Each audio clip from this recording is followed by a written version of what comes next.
네, 안녕하세요. 김원입니다. 오늘 인터넷이 난리가 났죠.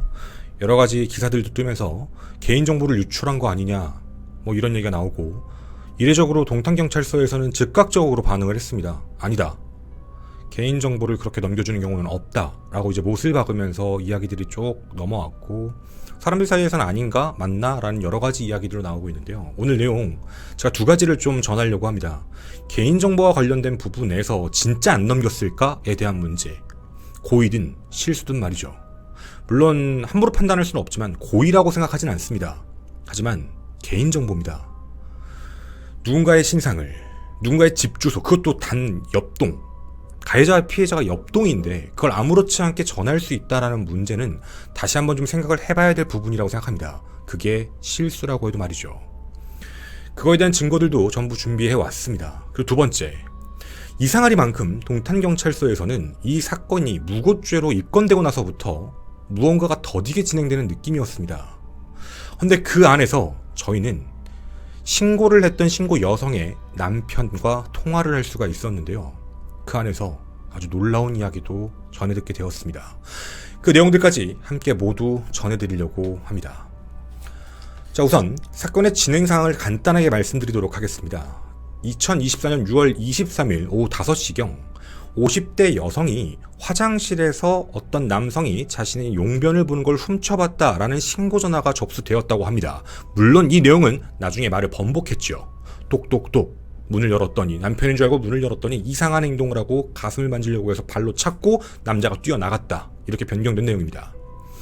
그리고 그 다음 날이었죠. 6월 24일 오후 4시경 여러분도 꼭 들으셨던 그 음성 녹음, 2명의 경찰이 방문을 해 인적사항에 대해 전부 체크해갑니다. 기억이 나실 겁니다. 바로 이 음성입니다.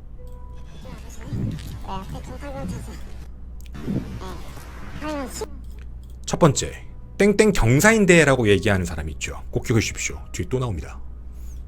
신고가 들어왔어요, 어제.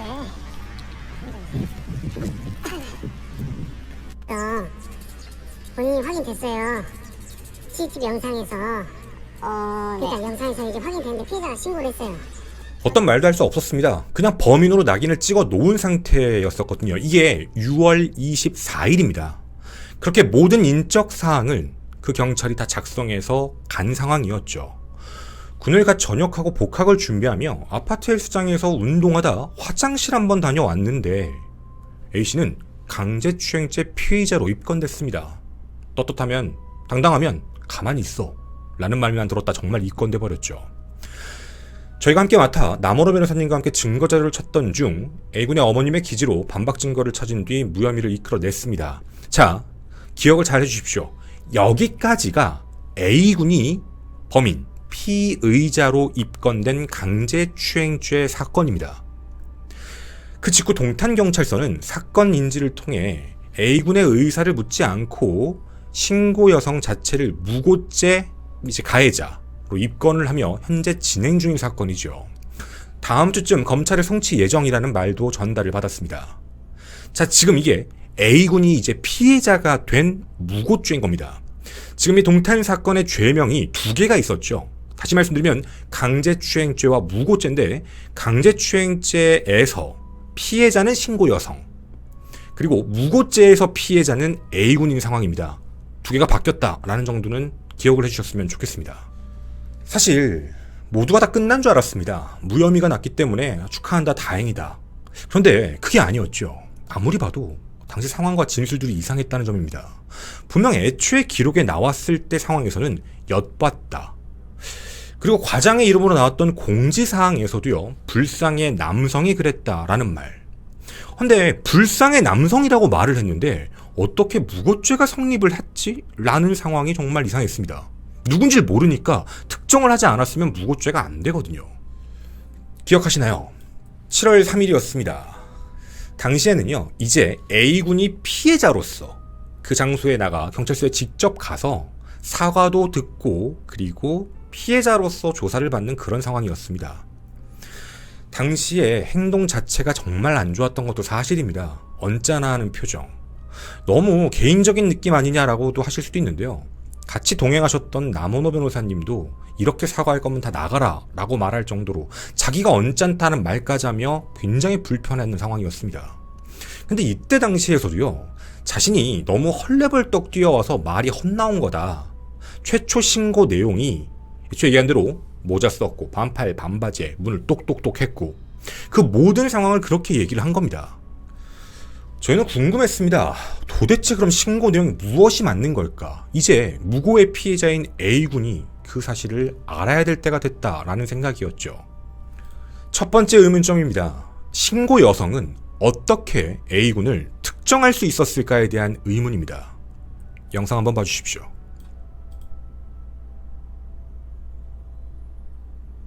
혹시 얼굴 보이시는 분 계십니까?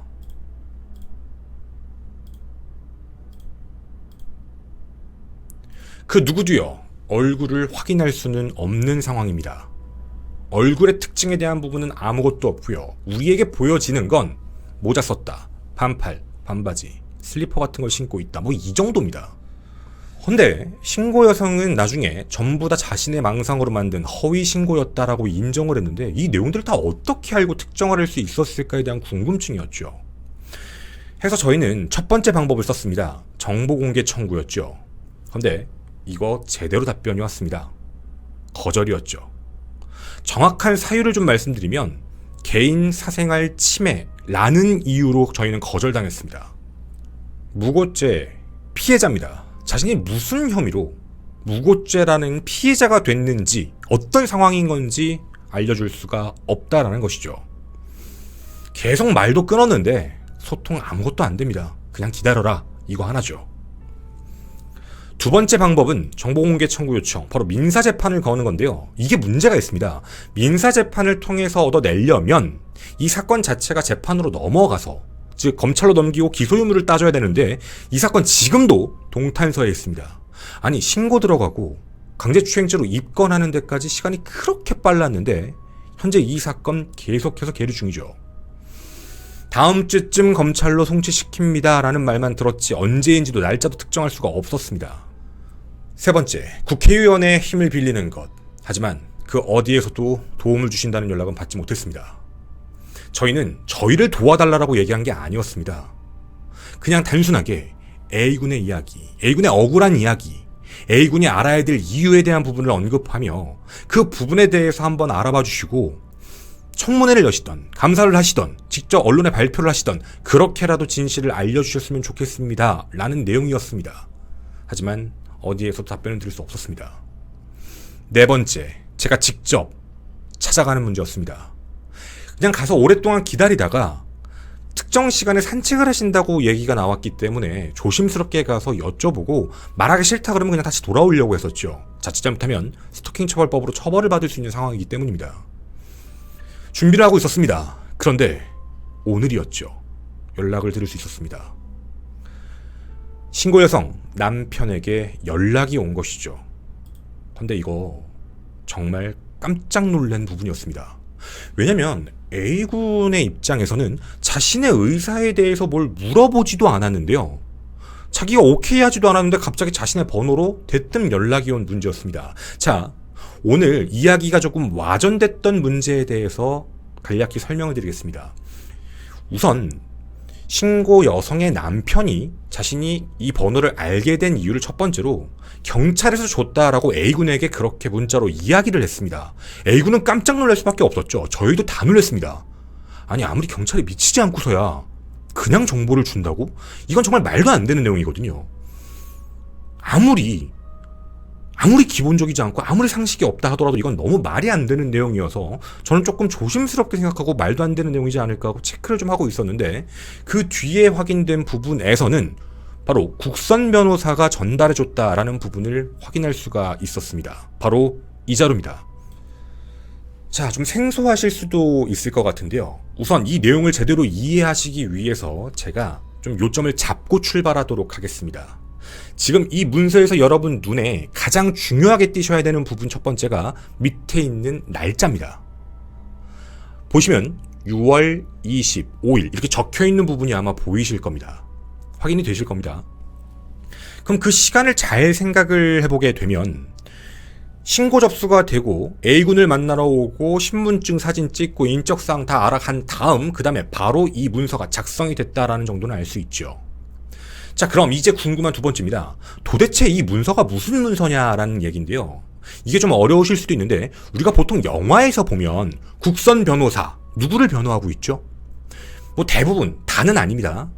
한쪽에는 검사가 서 있고 그리고 재판장에 세 분이 앉아 계시고 그리고 옆에 이제 뭔가 수의복 같은 걸 입고 있는 죄수복을 입고 있는 사람이 한 명 있고 그 옆에 변호사분이 계신데 그걸 밖에서 선임을 하면 사선 변호사, 나라에서 있는 사람을 하면 국선 변호사. 그래서 대부분 변호사라는 직업은 자신이 수임을 할 때는 피고인인 사람, 재판을 받는 사람, 검찰의 입장에서 의혹을 던지는 사람, 이 사람 범인인 것 같아요, 나쁜 짓을 한 것 같아요 라고 얘기하는 사람을 대변해주는 사람이 변호사의 역할이죠. 국선은 나라에서 해주는 것이고요. 그럼 이 사건이 왜 국선 변호사가 필요하지? 라는 생각이 드실 수도 있을 것 같은데요. 이게 얼마 전 법안이 통과가 됐습니다. 사실 피해자는 변호사가 필요가 없는 게 대한민국 법체계입니다. 잘 생각해보시면 내가 무슨 피해를 입었다. 경찰에 신고를 하면 경찰이 수사를 하고 그 수사 내용을 바탕으로 검찰에 넘기고 검사님이 그걸 가지고 기소의 재판이 열리고 그렇게 처벌을 하는 과정이 있기 때문에 사실상 피해자는 변호사를 선임할 이유가 없는 상황이죠. 근데 우리는 그동안 많이 봐왔습니다. 아니, 어떤 사건의 피해자인데 변호사님이 있는 경우들. 그건 수사를 조금 더 원활하게 잘 진행되게 수사가 뭐가 문제가 있거나 이럴 때 붙는 경우들이 많이 있었죠. 해서 나라에선 제도를 좀 바꿔서 국선 변호사의 범주를 좀 넓힌 겁니다. 피해자에게도 국선 변호사를 선임할 권리를 준 것이죠. 특히 성범죄 관련입니다. 해서 자신이 얘기하기 힘들고 경찰 전화도 받기 힘든 거를 국선 변호사님이 대신 해준다라는 그 문제인 겁니다. 자, 그럼 이제 이 문서에 대한 내용은 어느 정도 이해하실 수 있을 것 같습니다. 바로 이 문서 자체가 당시에는 피해자였죠. 신고 여성, 강제추행죄 피해자였던 신고 여성이 국선 변호사를 선임한다라는 그 종입니다. 질문 드리겠습니다. 누가 작성하죠? 경찰이 작성합니다. 당연한 얘기입니다. 이 사건 경찰 단계에서 끝났습니다. 검찰로 넘어간 사건이 아니었죠. 당연히 경찰에서 작성을 한 내용입니다. 자, 이 내용 제가 조금 이따 다시 한 번 더 언급을 좀 드리도록 하겠습니다. 자, 어쨌든 이렇게 오늘 연락이 오게 됐고요. 저 문서를 통해서 전화번호를 알고 연락을 할 수 있었다라는 내용이었습니다. 해서 저는 오늘 신고 여성의 남편분과 전화통화를 했습니다. 약속 시간을 잡고 연락을 했죠. 이렇게 말씀을 전해주셨습니다.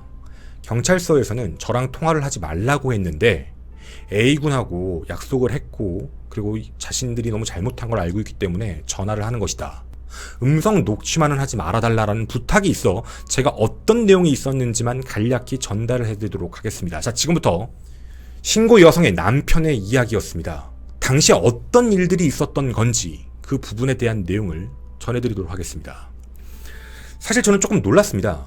일단 신고 여성분께서 좀 문제가 좀 있으셔서 약을 많이 먹게 되면은 망상이 나오고 잘못 보는 경우가 있는 게 많이 있었다라고 말씀을 해주시면서 과거부터 계속 치료를 받고 있었다라는 이야기를 반복적으로 저희에게 전해주셨습니다. 굉장히 많이 힘들어하시고 죄송하다라는 말까지도 수십 번 반복을 하셨거든요. 그래서 저희는 그 질문을 드렸습니다. 분명 음성을 들어봤을 때 그런 이야기가 나왔거든요. 자신이 화장실에 있는데 남편은 밖에서 기다렸고 똑똑똑 하는 소리가 나 남편인 줄 알고 문을 열었다라는 말이 있어서 그때 당시에 밖에 계셨던 것이 맞습니까? 라고 질문을 드렸더니 네, 맞습니다 라고 답을 해주셨습니다. 그 다음 저는 그럼 혹시 아내분께서 화장실에서 나온 뒤에 뭐라고 말씀을 해주셨나요? 라는 질문에 기억이 나지 않는다 라고 하셨습니다. 어떤 말도 덧붙이지 않겠습니다. 그냥 그렇게만 저에게 전하셨습니다. 기억이 나지 않는다. 그 다음을 여쭤봤습니다. CCTV는 함께 보셨느냐? 라는 질문에 CCTV를 언제 봤는지도 모르고 함께 있지도 않았다. 이렇게 저에게 답변하셨습니다. 평상시에 두 분이 같이 다니신다고는 했는데 CCTV를 볼 때만큼은 같이 있지 않았다라고 하셨지요. 사건 내용에 대한 부분이 거의 다 기억이 나지 않는다라는 이야기였습니다. 네, 저는 다시 한번 간곡히 부탁드렸습니다. 제가 이런 전화를 드린 이유는 다른 문제가 아니라 만약 제대로 보신 게 아니라면, 인상착의가 확실하지 않고 얼굴을 보지 못했다면 사실 무고죄가 성립되지 않는데 지은 죄만큼 처벌을 받아야 되고 그 지은 죄만큼에 대해서 A군이 알아야 된다. 솔직하게 말씀을 좀 해주세요라는 부탁을 드렸을 때 저에게 좀 다른 이야기를 하나 해주셨습니다. 화장실이 기억이 나실 겁니다. 좌측은 여자 화장실, 우측은 남자 화장실이죠. 근데 저에게 화장실을 설명을 해주면서 남자 화장실 문이 원래 잘 닫히지가 않고 열려있다라고 하셨습니다. 그 안에 소변기가 3개가 있는데 그 바깥쪽에 있는 2개가 밖으로 화장실을 지나갈 때 쓱 보면 안에가 보이는, 아마 그런 화장실 많이 보셨을 겁니다. 그런 느낌이었다. 자신도 소변을 볼 때 이렇게 몸을 돌려서 본다. 이런 말씀을 저에게 전해주시면서 그 다음 이런 이야기를 하셨습니다. 당시에 신고 여성이 화장실로 가다가 소변을 보는 사람 뒷모습을 보고 모자, 그리고 반팔 반바지, 그러고 나서 화장실에 들어간 뒤 그거에 대한 망상으로서 그렇게 신고한 것 같다라고 하셨죠. 근데 제가 그렇게 답변을 드렸습니다. A군은 1분 30초 늦게 들어갔습니다 라고요. 그랬더니 저한테 그런 건 모릅니다. 저는 본 적 없습니다 라고 답을 주셨습니다. 저는요, 신고 여성이 모자, 그리고 티, 바지의 색깔이 검은색인가 회색인가 라고 말했던 그 부분들, 그게 도무지 이해가 가지 않습니다. 망상으로서 그냥 만들어낸 말이라고 보기에도 이상하고, 소변을 보는 사람을 봐서 그런 얘기를 했다는 것도 더더욱 말이 안 됩니다. 1분 3초 뒤에 들어갔고요. 그 전후에 사람 없었습니다. 흰색과 바지가 흰색, 회색 아니면 검은색이라고요. 그래 보입니다. 빛 때문에요. 걸어 들어올 땐 검은색 같은데 가까이 오면 회색처럼 보이는 느낌이 드니 말이죠. 저희가 궁금한 건 단 한 가지입니다. 정말 신고 여성분이 어떻게 진술을 처음에 신고를 했든지 간에 A군에 대한 인상착의를 정말 정확하게 원래 알고 있었는가에 대한 문제입니다. 그걸 그냥 망상으로 상상으로 모자 썼다, 위에는 반팔티, 밑에는 회색 아니면 검은색 반바지, 키는 172, 건장한 체격, 이걸 망상으로 만들어냈고 그게 정확하게 CCTV에서 이 사람이 범인이구나라고 확정을 내린 거라면 이건 진짜 너무 놀랄만한 일입니다. 확률적으로 말이죠. 그래서 그 부분에 대해서 알려달라는 얘기지만 신고 여성 남편으로부터도 그거에 대한 마땅한 답을 들을 수는 없었습니다. 동탄경찰서요, 얘기를 안 합니다. 이런 문제를 얘기하면 자꾸 뭔가 와전되는 얘기를 전달한다고 합니다. 이게 왜 와전인지가 제가 더더욱 이해가 안 가거든요. 자, 이게 의문점 첫 번째 정리를 하겠습니다. 신고 여성이 어떻게 특정할 수 있었을까? 아직까지 답변이 넘어오지 않았습니다. 최초 신고 자료, 그 뒤에 초기 진술 자료, 이게 공개가 되지 않는 한 확인할 수가 없는 내용이라는 것이죠. 똑똑똑했다, 뭘 했다, 남자가 있었다 하고 나갔다. 근데 인상착의를 그렇게 다 얘기를 했다. 마침 CCTV를 봤더니 그게 있어서 이 사람을 범인으로 특정했다. 이거 정말 우연치고는 무슨 정말 미래를, 아니면 어떤 투시 능력이 있는 게 아닌 이상 말도 안 되는 내용이거든요. 마땅한 답변이 아직까지도 오질 않았습니다. 그런 내용을 토대로 동탄경찰서는 A군을 범인 취급했습니다. 변명이란 단어까지 써가면서 떳떳하면 가만히 있어라 라는 말을 하면서 강제추행죄에 입건을 했죠. 자, 이제 두 번째 의혹입니다. 바로 오늘이었던 2024년 7월 12일 신고 여성의 남편으로부터 온 그 연락에 대한 문제입니다. 앞서서 어떤 상황이 있었는지는 설명을 드린 것 같고요. 이제 다른 내용들을 한 번씩 살펴보고자 합니다. 그 글들이 많은 커뮤니티에서 화제를 이끌자 한 언론사에서 동탄경찰서에 전화해 사실 확인을 한 것 같습니다. 첫 번째 기사가 이렇게 등장을 했죠. 관련 정보를 준 적은 절대 없다. 경찰이 개인정보를 줄 이유가 전혀 없으며 여성 측 변호인에게 관련 정보 사본이 전달되는 과정에서 A씨의 연락처나 인적사항 등을 가리고 줘야 되는데 누락된 것으로 추정된다 라고 경찰의 답을 그렇게 작성해서 기사화가 됐습니다. 자, 그런데요, 무슨 이유에서인지 이 기사는 수정됐습니다. 이제는요, 검찰에서 여성 측 변호인에게 관련 정보 사본이 전달되는 과정에서 문제가 발생된 것으로 추정된다. 가리고 줘야 하는데 누락이란 말도 사라졌고요. 이젠 검찰에서라는 말로 변경됐습니다. 이건 분명히 우리가 하나 알 수 있는 게 있습니다. 언론이 그냥 마치 무슨 신대림 받듯이 그냥 쓴 건 아닐 겁니다. 듣고 썼는데 다시 연락이 와서 수정됐다라고 보는 게 훨씬 더 합리적인 생각이겠죠. 바로 그 문서가 이 문서입니다. 국선 변호사 고지 및 신청 확인서. 어떤 과정으로 선임이 되는지는 아까 말씀을 드렸죠. 그걸 기억하시면서 함께 봐주시면 여기에 가해자 부분에요. 이름, 생년월일, 주소, 그리고 전화번호까지 정말 토시 하나 안 뜨고 다 적혀 있습니다. 6월 25일 여성청소년과 여청수사팀 경사 땡땡땡 그 이름으로 올라간 내용이죠. 여러분 6월 25일 6월 24일 날 누가 왔는지 아십니까? 기억이 나시나요? 땡땡땡 경사 경찰관 경사 이름 확인했습니다. 저는 모자이크를 했고요. 같은 사람입니다. 자, 이제 동탄경찰서에 질문을 잠깐 드리겠습니다. 이 방송 보실 수도 있을 것 같은데요. 이 서류 누가 작성했죠? 그 경사님이 작성하셨습니다. 그 자료들 다 어디서 얻었죠? 24일 날 딱 오셔서 범인으로 특정하고 모든 자료들 취합하고 신분증 사진 찍고 그대로 작성을 해서 그렇게 당시 사건 강제추행죄 피해자인 신고 여성의 국선 변호사 선임 문건으로 이 내용을 작성해서 보낸 겁니다. 저는 문득 궁금했습니다. 아니 그럼 이 자료가 어떻게 피해자 측에 넘어갈 수 있을까? 그 과정이 정말 말이 되는 걸까? 그때부터 제 의혹이 시작된 문제였죠. 오늘 하루 종일 이 부분을 찾아냈습니다. 제가 오늘 한 행동에 대해서 말씀을 드리겠습니다. 저는 오늘요, 이 사실을 알게 되고 이 문서에 적혀있는 그 국선 변호사님과도 통화를 마쳤습니다. 국선 변호사님은 이런 말씀을 전하셨습니다.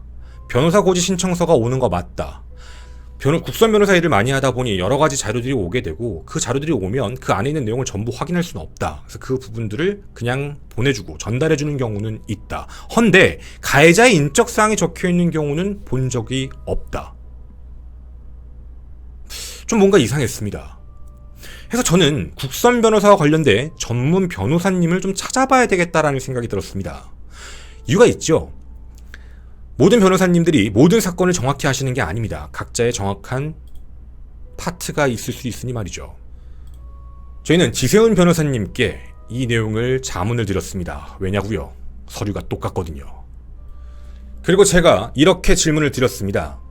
아니 이런 걸 작성하는 데 있어서 당신 가해자 신분이었으니 가해자의 인적사항이 그대로 작성되는 경우가 정말 있습니까? 라는 질문을 드렸습니다. 이분 전문가이십니다. 지세훈 변호사님이 답변 공개하셔도 상관없다라고 말씀하셨습니다. 틀린 게 없기 때문이죠. 그대로 전문 공개하겠습니다. 국선 변호사 고지 및 신청 확인서에 가해자 인적사항이 구체적으로 기재되지는 않습니다. 보통 피해자가 처음 신고나 고소한 내역을 가지고 수사기관에서 피해 사실을 작성하기 때문에 피해자가 해당 서류를 통해 새롭게 얻는 정보는 없습니다. 만약 누구인지 모른 채 고소하면 가해자가 성명 불상자로 기재만 될 뿐입니다. 안 하는데 동탄경찰서 떳떳하다 그랬죠? 당신들 지금까지 일 처리 그렇게 한 거예요, 그러면? 국선 변호사가 선임이 됐다, 피해자에게. 그럼 가해자가 거기다 신원을 다 넣어서 보내신 거네요. 안 그런다는데요. 이거 누가 작성했죠? 국선 변호인이 작성했나요? 검찰이 작성했나요? 아니요. 당신들이 작성한 겁니다. 누구요? 처음 와서 인적사항 따갔던 그 경사가요. 제가 일부러 가린 겁니다. 그래도 이름이라도 가린 거죠. 맞습니다. 우리는 고의적으로, 직접적으로 그런 정보를 준 적은 없다. 그럼 이제 다시 한번 질문을 드리겠습니다. 고의적인 건 아닌데 이건 실수로라도 발생되면 안 되는 일이 아닌가요? 저는 정말 이 부분이 이해가 안 갑니다. 그 어디에서도 가해자 신원을 확인할 수가 없어야 되는 게 맞죠. 무죄 추정의 원칙입니다. 이때 당시에 떳떳하면 가만히 있어 하고 강제추행죄 피의자로 입건시킨 상태에서 바로 처리를 했죠. 어떤 얘기도 없이요. 제가 여러분들에게 무언가 선동을 하고 아니면 뭔가 말을 와전하면서 전달하고 있는 건가요? 저 오늘 다 알아봤습니다. 저는 일반이기 때문에 법을 잘 알 수가 없죠. 남원호 변호사님께도 여쭤봐도 남원호 변호사님 정확히 말씀하셨습니다. 국선 변호사 일을 전문으로 하시는 분에게 여쭤보시는 게 맞다. 네, 찾았습니다. 찾아서 직접 다 여쭤봤습니다. 해당 사건의 담당 국선 변호사에게도 전화를 했습니다. 저하고 통화하지 말라고 했다면서요. 제가 정말로 궁금한 부분이 왜 그렇게까지 이런 반응을 보이고 왜 이렇게까지 시간을 끌면서 이상하게 가고 있는 걸까? 제가 대놓고 말씀을 드리겠습니다. 어떤 문제였던지 간에 이 서류의 시작은 동탄경찰서 그 경사입니다. 작성하지 않아도 될 서류를 작성을 다 해버리고 그걸 넘겼다라는 내용이죠. 왜요? 국선 변호사. 그 답이 있었습니다. 아까 설명드린 피해자의 국선 변호사. 뭐만 도와준다고요? 사건 진행에 대한 걸 도와줄 수 있는 게 아무것도 없습니다.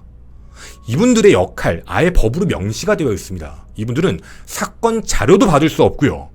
어떤 사건에 참여하거나 이런 권한 자체가 없는 분들입니다.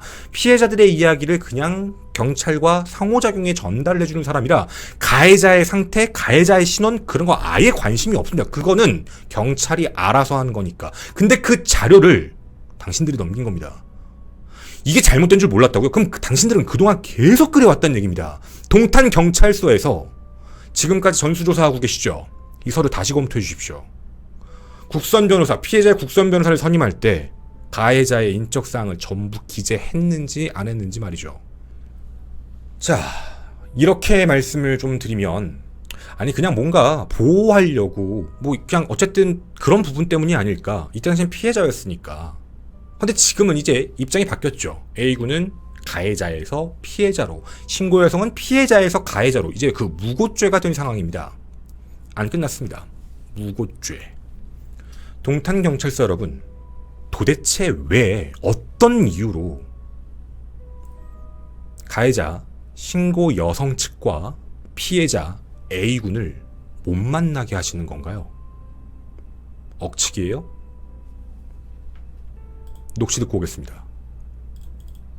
제가 진작 연락을 드려야 되는데 문자 보낸 거 똑같이 그때 연락처를 알 수가 없어서 네. 계속 고민만 하고 막 다 알아보고 그랬는데 문자에 온 걸 오늘 아침 새벽에 찾아가지고 저도 사실 연락을 한번 하고 싶었거든요, 저도.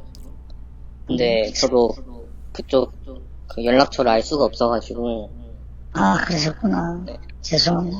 그, 제가 네네. 안 가르쳐 준다고 경찰이 절대 상대방한테 물어보고 피해자님한테 물어보고 괜찮다고 하면 연락처를 가르쳐 준다고 얘기하셨거든요, 2번이나. 그래요? 네, 근데 연락이 없어가지고 경찰이 얘기를 분명히 하라고 몇 번 그랬거든요. 제가 문자 보낸 내용이 진술서에 다 적어져 있거든요. 근데 그러면 어떻게 제 그 연락처를 알고? 제가 처음에 그 문자 보낸 거에 적어져 있잖아요. 우리가 애기 엄마가 피해자가 됐을 때, 네네. 그때 경찰에서 문자를 이렇게, 종이 한 장 온 게 있어요. 무슨 문서가 피해자 그래가지고. 자, 여기에 분명 적혀 있습니다. 저는 그리고 그 자세한 내용도 직접 전해 들었습니다. 신고 여성과 신고 여성의 남편은요, 자신들이 무고죄해 가해자가 되자마자 너무 죄송하다, 사과하고 싶다. 그 의사를 무려 2번이나 밝혔습니다. 누구한테요? 동탄경찰서요. 저한테 그러시더라고요. 그거 다 진술조서에 적혀있다고. 그래서 진술조서 보여달라고요. 제가 괜히 보여달라고 얘기하는 게 아닙니다. 진술조서에도 적혀있고 직접 글로 쓰셔가지고도 갖다 제출을 하셨는데 그때 경찰이 뭐라 그랬냐면 전화번호는 그냥 알려드릴 수 없어요. 그거 물어보고 그쪽에서 괜찮다고 얘기하면 연락할 수 있게 해드릴게요. 2번입니다. 안 했습니다. 방금 녹취록 들으셨나요? A군도 연락하고 싶어 했습니다. 도대체 어떤 상황인지 너무 궁금해서. A군 이 의견이요, 경찰에 전달 안 했냐고요? 아니요, 했습니다. 언제요? 7월 3일 뒤요. 알고 싶다고요. 그 자리에 그 경사 와 있었습니다. 사과한답시고요. 근데 얘기를 안 해줍니다. A군이 자기도 이 얘기를 좀 들어보고 싶다, 가해자 측이랑 얘기를 해보고 싶다, 양측이 다 만나서 통화로 얘기를 해보고 싶다 라고 양측이 다 얘기를 한 상황인데, 아니요, 경찰은 이걸 아예 중간에서 묵살했습니다. 형사님, 동탄경찰서에 계신 여청팀께 한번 여쭤보겠습니다. 이거 권리침해 아닌가요? 가해자는요, 사과를 할 권리도, 그리고 뭔가 합의에 대해서 제시를 할 권리도 있습니다. 만약 오늘 이런 계기로 양측이 서로 연락이 되지 않았다면 당신들 그냥 검찰로 송치시켰을 거잖아요. 왜 둘이 연락을 왜 못하게 하시는 겁니까? 오늘도 왜 저랑 통화하는 걸 막으셨나요? 이러니까 자꾸 의혹이 생기는 겁니다. 의문이 생길 수밖에 없는 거고요. 아니, 세상 어떤 경찰이 양쪽이 다 원하고 있는데 못 만나게 하고 연락을 못하게 한다는 걸 누가 과연 인정하고 납득할 수 있냐라는 문제지요. 제가 의혹을 던지고 와전시키고 있다고요. 누가 지금 와전을 시키고 있는 건가요? 유튜버들이 와전시키고 있다. 일일이 대응할 수가 없다. 저 와전시키는 말 한 적 한 번도 없습니다. 저는 도리어 애초에 내용이 공개가 됐을 때도 반말하는 부분, 내용 골자하고 상관이 없는 부분이니까 그냥 지나가고 넘어갔습니다. 내용에 대한 부분이 훨씬 중요했기 때문이었죠. 근데 아무것도 없습니다. 이게 뭡니까? 전 지금도 궁금합니다. 이 영상 보실 거라고 믿는데 아까 나처럼 정말 발빠르게 답변해 주실 건가요? 왜 서로 연락을 못 하겠는지, 혹시 까먹었어요 이러실 건가요? 2번이나 했는데요. 아니면 어떤 이유인가요? 양측 다 원한다고 했는데 사실 까먹었다라는 말밖에 할 말은 없을 것 같긴 한데, 그러면 서로 합의도 하지 못하고 아무것도 안 된 상태로 검찰로 그대로 넘어가는 상황까지 왜 냅두고 계시나요? 이 사건 검찰로 넘겨야 되는 이유가 혹시 있는 건가요? 전 지금도 이해가 도무지 가지 않습니다. 제가 억측 한번 해보겠습니다. 와전 한번 시켜보겠습니다. 맞지요? 요즘에 하도 이슈가 많죠. 묻히길. 이 세상 사람들은 또 다른 무언가가 나타나면 우리를 잊을 거다. 마치 그걸 기다리고 있는 듯한 느낌밖에 안 듭니다. 자신들이 불리할 땐 발벗고 나서 공지 띄우고 그거에 대한 답변을 하고, 불리한 질문들, 이상한 질문, 분명 얘기를 해줘야 되는 문제들이 나타나면 입 싹 닫고 그냥 기다리고 있는 이 현실. 오늘 이 내용 전 분명 2가지 전했습니다. 이것도 가만히 계실 건가요?